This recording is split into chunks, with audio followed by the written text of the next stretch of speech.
ভাইজান আমি যাইতেছিলাম। আস্তে আস্তে কথা আমি কমু বেটা আমি পাইছি। আমি যাইতেছিলাম মামার বাড়ি। আম্মাই আমার সবসময় কইছে যখন রাস্তা পার করুম তখন ডানে তাকাইতে হইব বামে তাকাইতে হইব। তা আমার কথা আমি রাখছি, রাস্তা পার করুম ডানেও তাকাইছি বামেও তাকাইছি, একবারে ফাঁকা। ও মা হুট করে দেখি একদম ঝড়ের গতিতে অন্য আমার পায়ের উপরে এসে তুলে দিছে। মিছা কথা ভাইজান। এই কিসে মিছা কথা, কিসে মিছা কথা, আমি খারাপ পারতেছি না।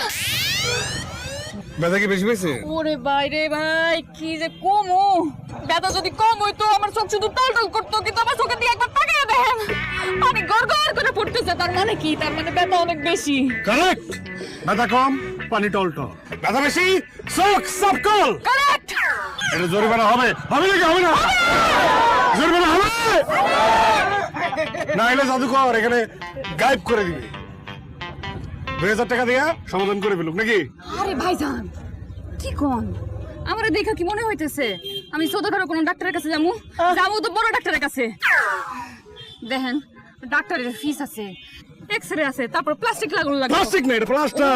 ওইটাই যাবি যার কত 2000 টাকা আমি কইছিলাম। 4000 টাকা। হ্যাঁ কইছে আরো 2000 টাকা।